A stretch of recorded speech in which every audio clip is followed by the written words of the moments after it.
சலனமே இல்லாமல் சீரான வேகத்தோடு காரை செலுத்திக் கொண்டிருந்தான் சந்திரன். சினிங்கிய செல்போன் காதில் வைத்த தேவராஜனின் முகம் இருண்டு போனது. சம்மந்தி, நீங்க இன்னைக்கு எங்க வீட்டுக்கு வர வேண்டாம். மறுமுனையில் திருமூர்த்தியின் மனைவி லலிதா பேசினாள். ஏன்? நிக்கிலாவோட டாடிக்கு திடீர்னு நெஞ்சு வலி வந்துடுச்சு. என்ன? மயங்கி கீழே சரிஞ்சு விழுந்துட்டவரை நானும் நிக்கிலாவும் இப்பதான் ஹாஸ்பிட்டல்ல கொண்டு போய் சேர்த்துருக்கோம். அவரை இன்சென்டிவ் கேர் யூனிட்ல வச்சிருக்காங்க. டாக்டர்களை கேட்டா இப்போதைக்கு எதுவும் சொல்ல முடியாதுன்னு சொல்றாங்க. என்னாகுமோ ஏதாகுமோ ஒரே கவலையா இருக்கு. மறுமுனையில் லலிதா விசும்பினாள். எதுவும் ஆகாது. நீங்களும் நிக்கிலாவும் மனசை போட்டு குழப்பிக்காதீங்க. எந்த ஹாஸ்பிட்டல்ல சேர்த்திருக்கீங்கன்னு சொன்னா நாங்க நேரா ஹாஸ்பிட்டலுக்கே வந்துடுவோம் என்றார் தேவராஜன். ஹாஸ்பிட்டல் சூர்யாவில் இருக்கும். நீங்களும் நிக்கிலாவும் அழாம தைரியமா இருங்க. நாங்க 10 நிமிஷத்துல ஹாஸ்பிட்டல் சூர்யாவுக்கு வந்துடுறோம் சொல்லிவிட்டு செல்போனை அணைத்தார். யாருங்க போன்ல? ஆர்வத்தை அடக்க முடியாமல் கேட்டாள் பாக்கியம். நிக்கிலாவோட அம்மா. என்னவாம்? திருமூர்த்திக்கு திடீர்னு நெஞ்சு வலி வந்துடுச்சாம். ஹாஸ்பிட்டல் சூர்யாவில் இன்சென்டிவ் கேர் யூனிட்ல வச்சிருக்காங்களாம். நல்ல காரியம் நடக்க போற நேரத்துல இப்படி ஆயிடுச்சே. இப்ப என்னங்க பண்றது? சாதாரண நெஞ்சு வலியா தான் இருக்கும். நாளே நாள்ல சரியாயிடும். திருமூர்த்தி டிஸ்சார்ஜ் ஆகி வீட்டுக்கு வந்துடுவார். இன்னைக்கு நடக்க இருந்த நல்ல காரியம் 4 நாட்கள் கழித்து நடக்க போகுது. That's all. தோள்களை உலுக்கினார் தேவராஜன். எல்லாவற்றையும் கேட்டுக்கொண்டே காரை ஓட்டிய சந்திரனின் முகம் குப்பென்று மலர்ந்தது. என்ன டாடி, ஆர்வமே தடங்கல் ஆயிடுச்சு போலிருக்கே என்றபடியே மெல்ல திரும்பி பார்த்தான் சந்திரன். 1000 தடங்கள் வந்தாலும் உனக்கும் நிக்கிலா தான் மனைவி. இதை மாத்த யாராலும் முடியாது. இன்னைக்கு நிச்சயதார்த்தம் நின்னு போயிடுச்சேன்னு ரொம்ப சந்தோஷப்படாத. இன்னும் 4 நாட்கள் கழித்து நடந்தே தீரும். உங்க ஆசை நிறைவேறாதது டாடி. பார்க்கலாம். இப்ப காரை ஹாஸ்பிட்டல் சூர்யாவுக்கு விடு என்றார் அதட்டலாய். சந்திரன் வேண்டா வெறுப்பாய் காரை ஹாஸ்பிட்டல் சூர்யாவை நோக்கி ஓடவிட்டான். இங்கே மாப்பிள்ளை வீட்டாருக்கு தன் மகள் பிரீத்தியை பிடிக்கவில்லை, அவளுடைய தோழியான காயத்ரியை தான் பிடித்திருக்கிறது என்பதை அறிந்ததும் கோமலத்திற்கு ஆத்திரம் பீரிட்டது. இதயம் வெடித்துவிடும் போல துடித்தது. அடுக்கலையை விட்டு வேகமாக கூடத்திற்கு ஓடி வந்தாள். என்னங்க, இந்த அநியாயத்தை பார்த்தீங்களா? அழுற குளிரில் கத்தினாள். பீர்த்தியும் காயத்ரியும் ஒன்றும் புரியாமல் பார்த்தார்கள். என்ன சொல்ற கோமலம்? பிரீத்திய பொண்ணு பார்க்க வந்த மாப்பிள்ள கொல்லப்புறம் கூட்டிட்டு போய் தன் அப்பா அம்மா கிட்ட பேசினத நான் கேட்டுட்டேன். என்ன பேசினார்? மாப்பிள்ளைக்கு பிரீத்தியை பிடிக்கலையாம். அதனால் என்ன? பிடிக்கலன்னா போகட்டும். அது இல்லைங்க, அவருக்கு பிரீத்தியோட தோழியா வந்திருக்கிற காயத்ரிய பிடிச்சிருக்கான். நம்ம வீட்டுக்கு பொண்ணு பார்க்க வந்துட்டு இன்னொரு பொண்ணை பிடிச்சிருக்குன்னு சொல்றத எந்த தாயால தாங்க தாங்க முடியும் என்றபடியே பிரீத்திக்கு பக்கமாய் நின்றிருந்த காயத்ரியை எரிச்சலை பார்த்தாள் கோமலம். காயத்ரிக்கு தர்ம சங்கடமாக இருந்தது. அம்மா, என்னை மன்னிச்சிடுங்க. இந்த மாதிரி நடக்கும்னு தெரிஞ்சிருந்தா நான் இங்க வந்திருக்கவே மாட்டேன். கோமலத்தை பார்த்து கையை குவித்தாள் காயத்ரி. ஏய் காயத்ரி, என்ன இதெல்லாம்? பதறி போனாள் பிரீத்தி. காயத்ரி, மேல எந்த தப்பும் இல்லை. அவளை கோபிச்சுக்கிறதுல அர்த்தமே இல்லை. காயத்ரி பிரீத்திக்கு தோழி மட்டும் இல்லை, நமக்கு பொண்ணுன்ற மாதிரி தான். நான் போய் காயத்ரியோட அம்மாவை கூட்டிட்டு வரேன். மாப்பிள்ளை வீட்டுக்காரங்க காயத்ரியோட அம்மா கிட்ட பேசட்டும். நம்ம வீட்டில் வச்சு ஒரு நல்லது நடந்தா நமக்கு தானே. பிரீத்தியின் அப்பா விநாயகம் எல்லாவற்றையும் எளிமையாக எடுத்துக்கொள்பவர். அவர் ஆத்திரப்படவில்லை, சந்தோஷம்தான் பட்டார். என்னமோ செய்யுங்க. வெறுப்பாய் புலம்பிய கோமலம் முகத்தை வேறு பக்கம் திருப்பிக் கொண்டாள். அப்பா, அவங்களுக்கு என்ன பிடிச்சிருக்குன்னு சொன்னா உடனே கழுத்தை நீட்டிட முடியுமா? காயத்ரி கோபமாய் விநாயகத்தை பார்த்தாள். காயத்ரி, பிரீத்திய பொண்ணு பார்க்க வந்துட்டு என்ன பிடிச்சிருக்குன்னு சொன்னா அந்த மாப்பிள்ளைய கூப்பிடுங்க. இப்படி நறுக்குன்னு 4 வார்த்தை அவங்க கிட்ட பேசியே ஆகணும் என்றபடியே திண்ணைக்கு வந்தாள் காயத்ரி. கொல்லைப்புறம் தன் அப்பா அம்மாவை கூட்டி போய் தனியே பேசிவிட்டு மாப்பிள்ளை பரணி உள்ளே வந்தான். கண்களில் அனல் அடிக்க அவனை பார்த்தாள் காயத்ரி. மாப்பிள்ளை சார், உங்ககிட்ட ஒரு கேள்வி கேட்கலாமா? இங்கே ஹாஸ்பிட்டல் சூர்யா இன்டென்சிவ் கேர் யூனிட்டுக்குள் திருமூர்த்தியை சேர்த்துவிட்டு பதைப்பதைக்கும் இதயத்தோடு லலிதாவும் நிக்கிலாவும் காத்திருந்தார்கள். நிக்கி, அம்மா, பயமா இருக்கு. உங்க டாடி பொழைச்சுக்குவாரா? பொழைச்சுக்குவார். டாக்டருங்க எதுவுமே சொல்ல மாட்டேங்கிறாங்களே. நிக்கி, லலிதா மூக்கை உறிஞ்சினாள். நீ அழுறத நிறுத்துமா. இப்பதானே ட்ரீட்மெண்ட் ஆரம்பிச்சிருக்காங்க. இடையிலே கேட்டா எப்படி அவங்களால பதில் சொல்ல முடியும்? நம்பிக்கையோட இருப்போம்மா. நல்லதே நடக்கும். ஆறுதலாய் வார்த்தைகளை உதித்தாள் நிக்கிலா. கேலியும் கிண்டலுமாய் சந்தோஷமா பேசி சிரிச்சுக்கிட்டு இருந்த உங்க டாடிக்கு நல்ல காரியம் நடக்க இருந்த இன்னைக்குன்னு பார்த்தா நெஞ்சு வலி வரணும் என்றால் வேதனையாய். நல்லா பேசிக்கிட்டு இருந்த டாடிக்கு திடீர்னு நெஞ்சு வலி வர காரணம் என்ன தெரியுமாமா? கிசுகிசுப்பாய் தாயை பார்த்தாள் நிக்கிலா. என்ன காரணம்? கஜேந்திரன். கஜேந்திரனா? கஜேந்திரன்னு நம்ம கம்பெனில ஒருத்தன் வேலை பார்த்துருக்கான்.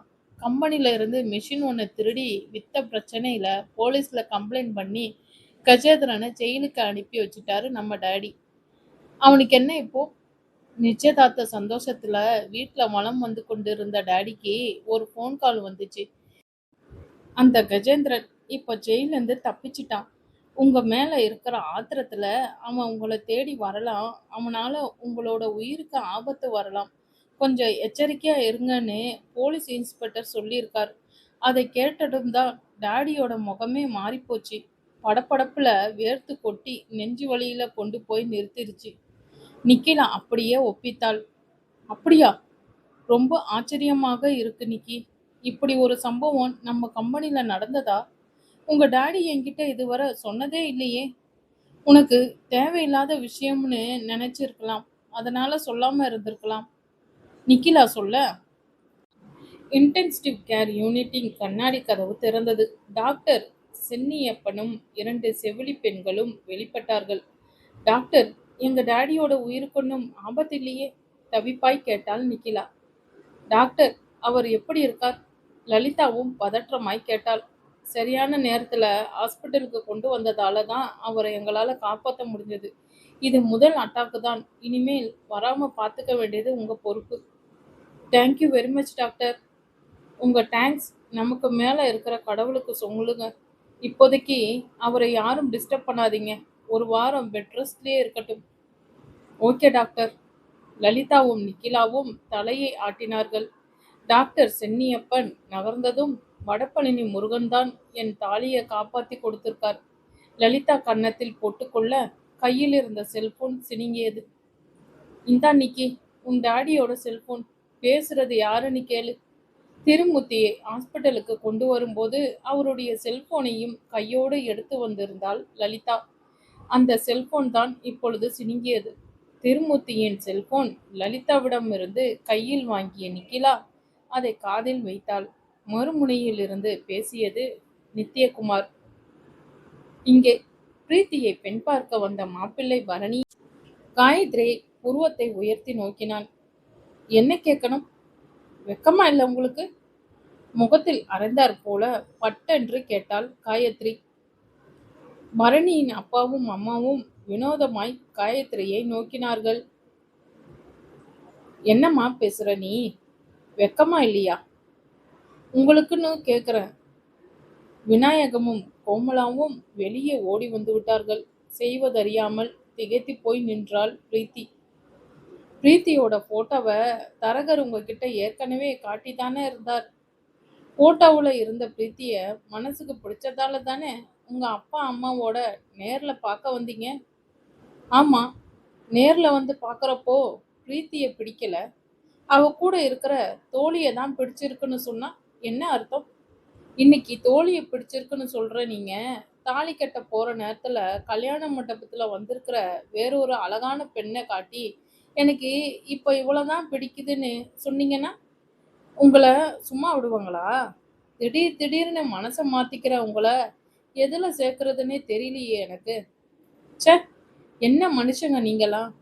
காயத்ரி சீறினாள். அது மாப்பிள்ளை பரணி தயக்கமாய் ஆரம்பித்தாள். வேண்டாம், எதுவும் சொல்ல வேண்டாம். நீங்க உங்க அப்பா அம்மா கிட்ட கொல்லப்புறம் போய் பேசுனத பிரீத்தியோட அம்மா காதுல கேட்டுட்டாங்க. நீங்க சொல்றதுக்கு முன்னாடியே. நான் முந்திக்கிட்டதுக்கு காரணம் அதுதான். அழகா சிவப்பா, வாட்ட சாட்டமா, கரு கருன்னு மீசை வச்சிருந்தா மட்டும் போதாது. மத்தவங்க மனச காயப்படுத்தாம இருக்கணும். தெரிஞ்சுக்கணும். ஏய், என்ன? நீ பாட்டுக்கு பேசிக்கிட்டே போற? பரணியின் அப்பா முறைத்தார். உங்களுக்கெல்லாம் வெறும் பேச்சோட விடுறதே ரொம்ப தப்பு. அதிகமா பேசாத நீ. பொண்ணா லட்சணமா நடந்துக்க என்றாள் பரணியின் அம்மா. நான் பொண்ணா லட்சணமா தான் இருக்கேன். நீங்க உங்க பிள்ளைய மனுஷனா நடந்துக்க சொல்லுங்க. இனி எந்த வீட்டுக்கு பொன் பார்க்க போனாலும் பார்க்க வேண்டிய பொண்ணை தவிர வேற யாரையும் பார்க்க வேணான்னு சொல்லி கொடுங்க.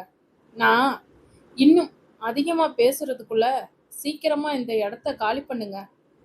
சாட்டையால் அடிப்பது போல விலாசி தள்ளிவிட்டாள் காயத்ரி.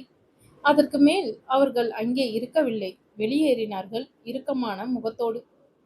காயத்ரி, என்ன மன்னிச்சிடுமா, உன்னை போய் தப்பா நினைச்சிட்டேனே. ஓடி வந்து காயத்ரியின் கையை வாஞ்சியோடு பிடித்தாள் கோமளம்.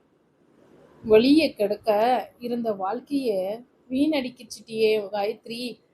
கோபமா பேசி அவங்கள விரட்டிட்டியே என்றார் விநாயகம். என்ன கல்யாணம் பண்ணிக்க போறவரை ஏற்கனவே தேர்ந்தெடுத்தாச்சு. இடையில இந்த ஆளு புகுந்து என்னை பிடிச்சிருக்குன்னு சொன்னா விரட்டாம என்ன பண்றதாம்? கன்னத்தில் குழிவில காயத்ரி சிரித்தாள். என்னம்மா சொல்ற? கல்யாணம் பண்ணிக்க போறவரை ஏற்கனவே தேர்ந்தெடுத்துட்டியா? யார்மா அவரு? பேரு சந்திரன். தொழிலதிபர் தேவராஜனோட ஒரே பிள்ளை. காயத்ரி சொன்னதை கேட்டதும் விநாயகத்தின் முகத்தில் முத்து முத்தாய் வேர்வை. காயத்ரி, உன்னை என் பொண்ணா நினைச்சு சொல்றேன். அந்த பையன் உனக்கு வேண்டாமா? பணக்கார வீட்டு சவகாசம் ஆபத்துமா? தழுத்தழுப்பாய் காயத்ரியை பார்த்தார் விநாயகம். என்னோட சந்திரன் அப்படிப்பட்டவர் இல்லை. அவர் ரொம்ப நல்லவர் என்றாள் அழுத்தமாய்.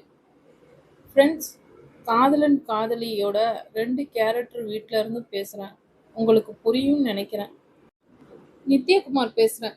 மறுமுனையிலிருந்து கோத்தகிரியில் இருக்கும் நித்யகுமாரின் குரல் கரகரப்பாய் ஒலிக்க நிக்கிலாவின் முகம் வெளிரியது. இவனா? இவன் எதற்கு டேடியிடம் பேசுகிறான்? அப்படியானால் டாடிக்கு ஏற்கனவே போன் பண்ணியதும் இவன்தானா? டாடிக்கு அதனாலதான் வேர்த்ததோ? கஜேந்திரனை பற்றி டாடி சொன்னதை எல்லாம் பொய்யா இருக்குமோ? டாடிக்கு நெஞ்சுவலி இவன்தானோ வர காரணம் கூட? பேசுறது யாரு? எங்க இருந்து பேசுறீங்க? நிக்கிலாவல் பேச முடியவில்லை. தொண்டையை அடைத்தது. கோத்தகிரியிலிருந்து நித்யகுமார் பேசுறேன். நித்யகுமார், நீ நீயா? யார் வேணும் உனக்கு? நிக்கிலா கோபமாய் கேட்டாள். அட, நிக்கிலாவா பேசுறது? எப்படிம்மா கண்ணு இருக்க? எல்லாத்தையும் மறந்தது போலவே என்னையும் என் குரலையும் கூட மறந்துட்டியே கண்ணு. என்ன தெரியலையா கண்ணு? ஒரு காலத்துல உங்களோட எஸ்டேட்ல மேனேஜரா மாசம் 4000 ரூபாய்க்கு மாடா உழைச்ச நித்யகுமார் தான் கண்ணு பேசுறேன். இப்போ எனக்கு உங்க டாடியோட பேசணும் கண்ணு. கண்ணு மூக்குன்னு கொஞ்சறதெல்லாம் என்கிட்ட வச்சுக்காத. எங்க டாடியோட நீ பேச முடியாது. ஏன்? அவருக்கு நெஞ்சு வலி வந்து ஹாஸ்பிட்டல்ல இன்டென்சிவ் கேர் யூனிட்ல படுத்திருக்கார். பொய் சொல்லாத. நான் எதுக்கு பொய் சொல்லணும்? பொய் சொல்றது, அடுத்தவங்க கொடியை கெடுக்கிறது, இதெல்லாம் உனக்கு தான் தெரியும். நிக்கிலா, கண்ணுக்கு என்ன கோவம்? வாய்க்கு வந்ததையெல்லாம் பேசுற. நான் வாயை திறந்தா என்னாகும் தெரியுமா? மறுமுனையில் நித்யகுமார் திமிராய் கேட்க நிக்கிலாவின் உடம்பு நடுங்கியது. எதா இருந்தாலும் எங்க டாடி கிட்ட பேசுங்க பட்டென்று சொல்லிவிட்டு செல்போனை அணைத்து விட்டாள். போன்ல யாரடி? நித்யகுமார்மா, கோத்தகிரியில் எஸ்டேட் மேனேஜரா இருந்தவன். அவனுக்கு நம்ம டாடி கிட்ட என்ன பேச்சு வேண்டி கிடக்கு? அவனை தான் அப்பவே வேலையை விட்டு நீக்கியாச்சே. லலிதாவின் முகத்திலும் கலவரம் படர்ந்தது. கோத்தகிரியில் நிக்கிலா தங்கியிருந்த போது நடந்த சம்பவங்கள் எல்லாம் நினைவுக்கு வந்தது. இதயத்தை முள்ளாய் தைத்தது. இதயத்தை முள்ளாய் தைத்தது. படிக்கிற காலத்தில் அறியாத வயதில் நிக்கிலா காதலித்தது உண்மை. தன் வீட்டு கார் டிரைவர் இருந்த ஆனந்தன் மீது இருந்த காதலில் அவனோடு ஓடிப்போனது உண்மை. ஆனந்தனும் நிக்கிலாவும் ஏதோ ஒரு காட்டு கோயிலில் வைத்து கல்யாணம் பண்ணி கொண்டதும் உண்மை. கல்யாணம் முடிந்து ஆனந்தனும் நிக்கிலாவும் ஊட்டி மலை பாதையில் காரில் வரும்போது கார் விபத்துக்குள்ளானதும் உண்மை. விபத்தில் அடிபட்டு 3 மாதங்கள் வரை படுக்கையிலேயே இருந்த நிக்கிலாவுக்கு நினைவு திரும்பிய போது, ஆனந்தன் ஆக்சிடென்ட்ல இறந்துட்டான் நிக்கிலா என்று சொன்னது மட்டும்தான் பொய். அந்த பொய் சொன்னதற்காக நித்யகுமாருக்கு அப்போதே பெரிய தொகையை கொடுத்து விட்டார் திருமூர்த்தி. அந்த பொய்யை சொன்னதால்தான் நிக்கிலா மனசே மாறினாள். கொஞ்சம் கொஞ்சமாய் பழைய நினைவுகளை எல்லாம் மறக்கத் தொடங்கினாள். ஊட்டியிலிருந்து சென்னைக்கு கூட்டி வந்து அவளை புதிய நிக்கிலாவாக மாற்றுவதற்கு திருமூர்த்தியும் லலிதாவும் பட்ட பாடு கொஞ்சமில்ல. ஆனந்தன் விபத்தில் சாகவில்லை. உயிர் பிழைத்திருந்தாலும் தலையில் மூளை பகுதியில் பலமாக அடிபட்டதன் காரணமாக மனநலம் பாதிக்கப்பட்டிருந்தான். அவனை அப்போதே நித்யகுமார் மூலமாக எங்கேயோ ஒரு மனநல காப்பகத்தில் கொண்டு போய் சேர்க்க சொல்லிவிட்டார்கள். அதெல்லாம் பழைய கதை, முடிந்து போன கதை. இந்த கதையெல்லாம் நித்யகுமார் ஒருவனுக்கு தான் தெரியும். நிக்கிலாவுக்கு கல்யாண ஏற்பாடு நடப்பதை எப்படியோ தெரிந்து கொண்டு தான் மிரட்டுவதற்காக போன் பண்ணியிருக்கிறான். அதனால்தான் அவருக்கு நெஞ்சுவலி வந்திருக்கிறது. ஆனந்தன் சாகவில்லை, உயிரோடு தான் இருக்கிறான் என்பதை நிகிலாவிடம் சொல்லிவிடுவதாய் மிரட்டியிருப்பானோ? கடவுளே, இது என்ன புது சோதனை! ஆனந்தன் சாகவில்லை என்பது நிகிலாவுக்கு தெரிந்தால் சும்மா இருப்பாளா? அம்மா, ஏம்மா உனக்கு வேர்க்குது? இல்லையே. இல்ல, டேடியும் நீயும் ரொம்ப தான் பயப்படுறீங்க. அந்த நித்யகுமார் இன்னொரு தடவை போன் பண்ணினானா உன்னால முடிஞ்சதை பார்த்துக்கோன்னு சொல்லிட போறேன். வேண்டாம் நிக்கி, நீ அவனோட பேச வேண்டாம். கோத்தகிரியில் தங்கியிருந்தப்போ படிக்கிற வயசுல நம்ம வீட்டுல நித்யகுமார் மூலமா காரு டிரைவரா வந்து சேர்ந்த ஆனந்தனை நான் காதலிச்சேன். யாருக்கும் தெரியாம காட்டு கோயில்ல வச்சு கல்யாணம் பண்ணிக்கிட்டேன். எங்க 2 பேருக்கும் கல்யாணம் மட்டும்தான் நடந்தது, வேற எதுவும் நடக்கல. அதுக்குள்ள ஊட்டிமலை ரோட்ல கார் ஆக்சிடென்ட் ஆகி ஆனந்தன் செத்துட்டார். நான் சாகாம உயிர் பொழைச்சிட்டேன். உயிர் பொழைச்ச என்ன அங்கிருந்து சென்னைக்கு கூட்டு வந்து இந்த 4 வருடத்துல கொஞ்சம் கொஞ்சமா எல்லாத்தையும் மறந்துட்டு புது மனுஷியா மாறிட்டேன். செத்துப்போன ஆனந்தனையே நினைச்சுக்கிட்டு இருக்கிறதும், பெத்த அப்பா அம்மாவோட ஆசையை நிறைவேற்றாம நாட்களை கடத்துறதும் ரொம்ப தப்புன்னு புரிஞ்சுக்கிட்டேன். அதனாலதான் இன்னொரு கல்யாணத்துக்கு சம்மதிச்சேன். என்னை பொறுத்தவரை நான் எந்த தப்பும் பண்ணல. நடந்தது எல்லாமே ஒரு கெட்ட கனவாதான் நினைக்கிறேன். அந்த கனவை நினைவுபடுத்தி டேடியை மிரட்டி பணம் பறிக்கிற துடிக்கிறான் நித்யகுமார். விடமாட்டேன், அவனை விடமாட்டேன். நிக்கிலா கோவமாய் உருமினாள். என்ன நிக்கி பண்ண போற? நடந்தது எல்லாம் சந்திரன் வீட்டுல சொல்ல போறேன்.